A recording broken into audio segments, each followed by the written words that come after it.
total of 20 fatalities this weekend alone in 3 separate incidents of killings in drinking outlets in the country.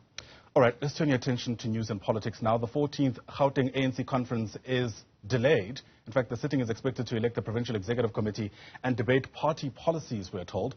Former Gauteng ANC Secretary, that's Jacob Khawe, has called for an investigation into the 19 quarantine votes from 5 Ekurhuleni regional branches. And this comes after the conference got off to a slow start yesterday after it failed to complete its work 2 weeks ago.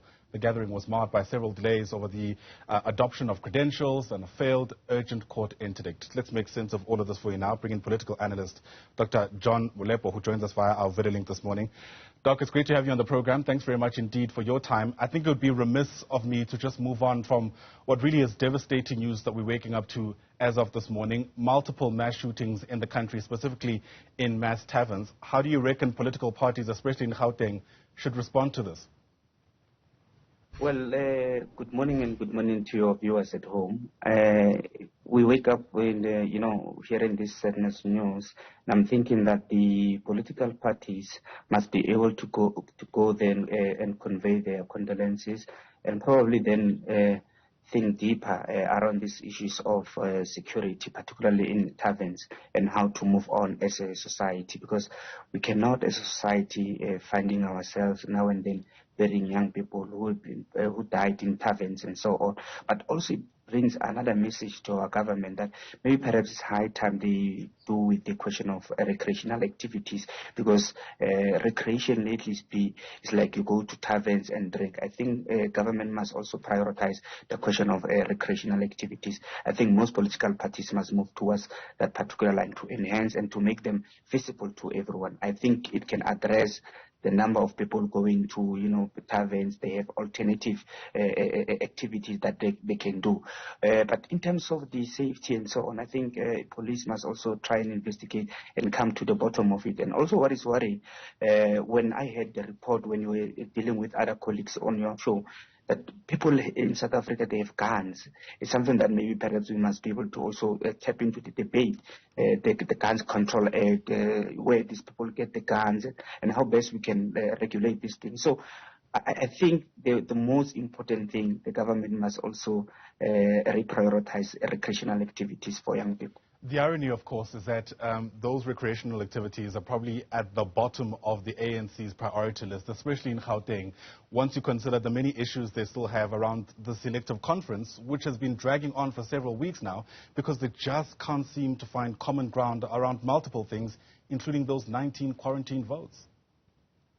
Well, at least now with the, with the steering committee, the decision that has been taken that the quarantine rules do not have a material play at this particular conference. So that's why the conference was delayed, because they were debating around this particular quarantine votes, of which the steering committee decided that let the conference continue and then the elected leadership be. So the elected, it was going to be a serious challenge if the ANC itself really counted those particular votes, because of it was going to change the entire leadership, and then the ANC itself currently, as it's sinking, it doesn't want any disunity within its structures. So it was going to be a serious challenge, because of it was going to sow division again. I think the way they've handled the matter very well, and I think other provinces must also take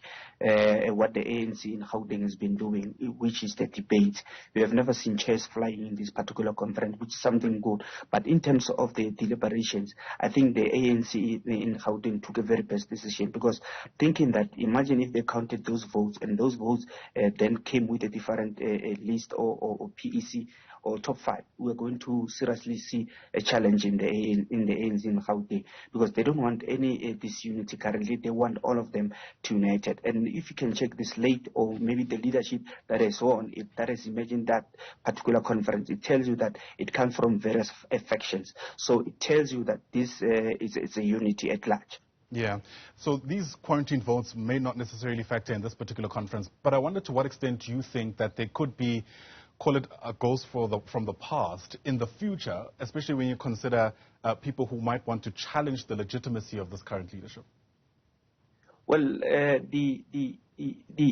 forgot to mention that with this election, with this top five, for this particular 5 years that are going to run, there will always be that cloud that is hanging to them that you guys were given a better opportunity. Actually, you were not elected. There's still quarantine votes that really affected you, but the decision has been taken. But they'll always have a cloud. That this leadership was not really elected by the masses. They still have this 19 quarantine votes that were supposed to be dealt with. But moving forward, I think the ANC in the province really need to think deeper amongst themselves, particularly going to the commissions. Remember, the ANC in Gauteng usually was the second in terms of knowledge hub, bringing best policies towards the national conference. So I'm thinking that the discussion that they're going to have in commission should also inform what is happening in South Africa and address the challenges that really the South Africans are facing. John Molepo, thanks very much indeed for your take. Really do appreciate your time on Newsfeed AM. Dr. Molepo is a political analyst.